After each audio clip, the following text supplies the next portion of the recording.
Hi folks, doing an ESJ2 dev blog. It's been a good 10 days. I was really busy on Friday. I could only just barely manage to upload the new level. So this is going to be a recap of that week as well, plus what I'm looking at going forward. Um, so the biggest thing is there was a new level which used triple jump. There was a bunch of discussion in the Discord channel, which was quite interesting, about how you can actually beat most of the level without using 3 jumps.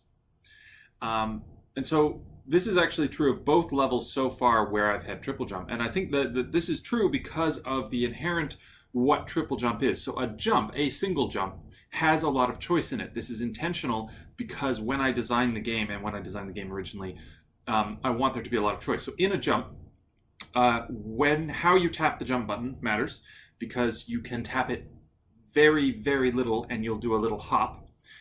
You can choose how long you're going to hold it down, and if you hold it down to a maximum, the jump will go much further. While you're in the air, you can move left and right, which will affect your movement in the air. And then, of course, you also start falling. So you hold the jump, and that's great, and that means the lower effect of... So the way I do it is I have 2 gravities, and while you're holding the button, the lower gravity sort of slightly affects you for longer.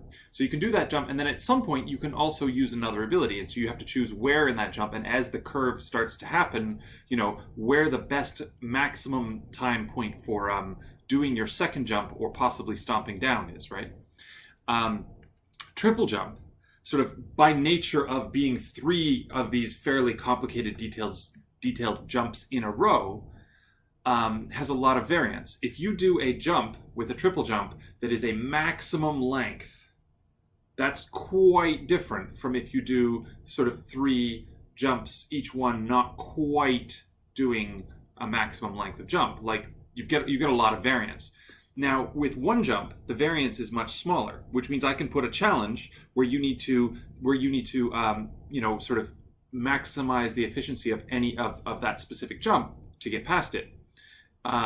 3 jumps, it starts being you get penalized. Even if you did the last jump, if you held the last jump for as long as possible, you could still be an inch short because you didn't get maximum efficiency on these 2. So with triple jump, I'm playing with 2 different ways to design levels. One is density, which is what I've had so far. And what that essentially is, the triple jump is mostly there for as you're playing the level, more or less the first time, but also, your second or third times, to give you more choice. It is, those levels so far have either multiple ways of solving a problem, or they're a little bit more messy. Some of the challenges are, here's a bunch of spike balls, you can sort of go round and under them, or maybe you could go over them, or maybe you could use 1 jump to align yourself and go up and then hop over them. So they're a little bit more figuring out how you should use the triple jump. But from a speedrunner's perspective, those levels will be almost entirely double jumps, because doing a really solid, fast, efficient double jump and not bothering to use the third one is actually going to be faster and probably easier to just memorize. Then the other way of designing is going to be a very empty level, as it were, where stuff is very far apart and you constantly have to use the triple jump. And I haven't actually finished a level in that style yet. I'm still playing with it. It's funny because it has a different feeling when it comes to how it feels, because you really have to do it right, and you sort of have less choice because there's one way to do it. So it becomes a skill challenge instead of a strategy challenge. So I'm still playing with that. I don't know that it's enough for an entire level, so I need to have other stuff going on as well. But so triple jump is the thing. The newest level is, I like the concept of, because with triple jump you can go under a wall, because you can fall, use a jump to move sideways, then use another jump to go up, right? It is literally 3 actions. That's 2 jumps, because you can fall off of a wall where you wouldn't have your first jump. So triple jump is actually 2 air jumps, 2 jumps in the air, and jumping off of the ground, and then you can do 2 air jumps. So there's some things there. I want to do a triple jump level where there's coins, lots of coins, coins moving, coins shooting past you, enemies that when you stomp on them, they spew out coins and the coins bounce and they fall off the edge and you have to run around and get the coins. I'm still playing with concepts, but I like the idea of having high mobility in the air, i.e. say the air sword and triple jump, and then having to track down and grab a bunch of moving, scattering coins. So I'm going to have to work that out without it being too RNG, but we'll see. That's an idea. So this new one is horizontal, and it's all about jumping under walls. And so basically every challenge is some variation on jumping under walls, and then in between the walls there's some other challenge.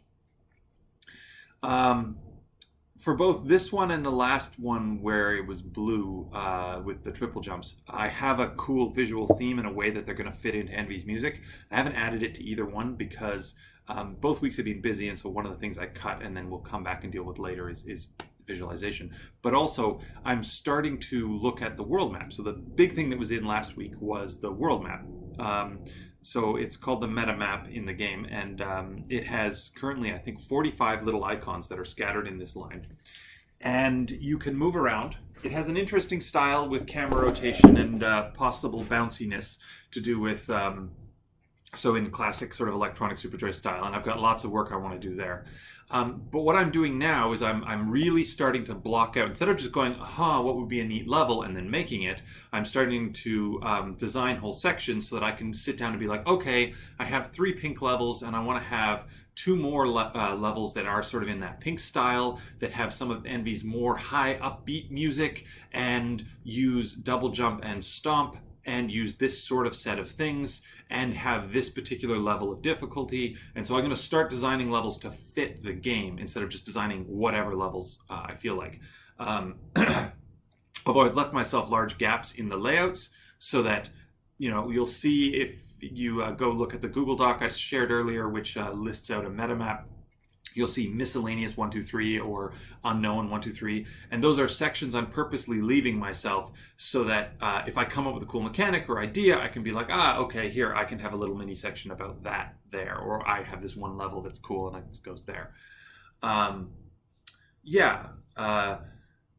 This is sort of just a roadmap. It's not 100% like a guarantee of what this is. For example, I have a cool idea for a snowboarding ability, which I haven't coded yet. And so the snowboarding ability might be crap. That's a big question mark because I have a whole section of levels set aside for it to be. Ditto, there's a couple of levels which have roller coaster marked on them, and I have a cool idea for that. But if I code both those things and they're not very fun, then I will have to rearrange those levels. This is similar to the boost platform, the purple level I've already made, which has the boost platforms. And honestly, the boost platforms are terribly buggy because they have to do with player physics in a way that the player code is not really built to support. And I'm dealing with a lot of previous legacy code, so I don't want to rewrite the player. That's like a month's work. And I don't necessarily want to tack shitty physics code and good new physics code together. And so it's very hard to make those work. So I'm actually thinking of cutting them because they also aren't as fun as I thought they would be. So there's a section, a world in Stealth Bastard Tactical Espionage Asshole, which has these platforms which zip you upwards and you go flying, and they have a bunch of puzzles designed around them. And I was inspired by that and I thought, those are really cool. I want something like that so I can build levels around it. And my implementation just didn't come out as well. And also because they're so buggy, I'm definitely probably going to cut that particular purple level. That's probably not going to be a level. It's going to be an ESJ. But I might cut the whole concept of bounce platforms because it's a ton of work with apparently not very much payoff. So such is life. I'm going to play with other concepts. So that's our first cut level. That's going to happen. I have budgeted out. So I budgeted out the next 52 weeks, or rather minus, this is week 8, so minus 8, to make the game, which is roughly 45 levels, which means I have some weeks to spare, but also I'm assuming that I'm going to get some efficiencies of scale at some point. At some point, I'm going to, a lot of the stuff I do now when I add a level, I have to build the monsters that go in the level as well, and I have to port, look, bounce arrows don't work from the old code base, I have to make bounce arrows again. Whereas towards the end, I'm going to have a lot more toys to play with, and so hopefully my level development time will be shorter, and maybe I'll have a week where I build 2 levels. Also, some of the levels will be shorter, earlier tutorial ones, that sort of thing. Also, I will be getting guests and I'll hopefully pay my friend Don to do levels. I'm really looking forward to working with him, and so I should be able to get him to do another 4 or 6 levels, which is 4 or 6 weeks spare for me as well. And so a lot of these I'll also be building levels, and we'll pick the best 45, and shitty levels, will not be in the game even if I take longer. But some levels don't work is the thing, and you can't really tell until after you're done.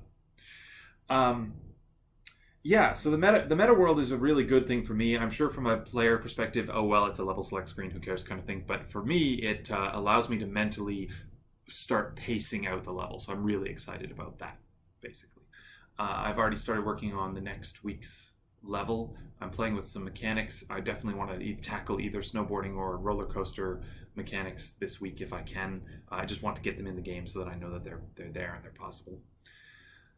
Other than that, the Patreon's going really well. It's sort of leveled off from its initial spike, but that's okay. I was anticipating that. And then hopefully pretty soon I'm going to start having more time, because I've been saying, hey, I started with an old code base. There's a lot of transition in the company as I started the project, so there's been a lot of business paperwork. I've had to be on the phone with the IRS and doing some stuff and working this out. But I'm actually starting to get a handle on all that, which is really great. And a lot of this stuff has efficiencies of scale. Like the postcards, which I just sent out, which is awesome, was a lot of first-time stuff. I had to work with a printer for that particular thing. I've also commissioned 2 artists to do 3 different posters, but those are already done, and that process is a lot easier because I've got the official company PayPal up, and I can pay people, and I've linked that to my bank account. All of this is just work that I can't do and make levels at the same time, right? The postcards, I printed out the 5 postcards, so I've got sort of 5 months of physical rewards stocked up, and that was a couple of weeks' work, and so there's this efficiency of scale. And I also know now how to mail internationally all these postcards. So I bought a bulk thing of envelopes that fit them, and I've got stamps, and I've know how to mail a postcard to Sweden, but also to America and also to New Zealand, right? Because you guys are from all over, you folks. So that's good. What that's going to mean is the Patreon should hopefully get a lot better, more exciting, more people, because I'm going to start doing dev streaming, hopefully this week. I was going to do it last week, just got super busy. I'm going to do more Reddit posts, more Instagram posts. I have some article ideas and some really cool things there. I'm going to hopefully go on streams with some streamers and play that. And all of this can link back to the Patreon, which is good because it'll get the community hopping. It'll fill up the Discord channel with people. We'll have to get some volunteer mods, to oversee it. Whereas right now it's a really nice, core community of 10, 15 really awesome ESJ fans, which is lovely. But the other thing is, once all that gets going and we start sharing, we start having more unboxing videos from the cooler physical rewards and things like this, more and more, I want to add local co-op to ESJ, so hopefully I'll be able to throw a party at my place and film it and put it up on YouTube and, this kind of thing. Then hopefully the Patreon will get bigger, and then that will allow me to pay Envy more money and to hire a level designer to come in and do 4 to 8 of the levels. Yeah, so that's what I'm thinking about from a level dev point of view. I had some level sketches that I was going to post, but honestly, I started actually making that level, and the sketches were just useless. And I was like, this is a bad idea. Sometimes you can tell within the first 10 minutes of building a level, you're like, this looked good on paper, but actually, the physical motion of tapping the keys in this way doesn't feel good. That's shitty. Screw it, back to the drawing board. So I'm definitely, generally, my company stuff is starting to get better, which is really good, which means I'm starting to have more time, which means I can do more quality control and be a little bit more pickier. And then that way, instead of making the level in 3 days, I can maybe spend 4 or 5 days of the week just doing nothing but make the level, which will hopefully polish things a lot better. The reason I'm not being super picky about getting the visual polish for the 2 blue levels done, or I'm calling a lot of levels just by their color, because I'm not really worried about the visual style right now, because I'm going to be putting them on a world map, and I might later on, very frequently, I'll be like, oh, this green world doesn't fit, it should be orange, so rip out all the green special effects, throw them out, use orange ones. Like in original ESJ, a bunch of the worlds had green levels, and all of that got cut so that it would feel coherent, and then green could be the super hard world. And so I've learned this time around not to put too much energy into the visual effects too early, because it will all change, or there's a good chance it'll change.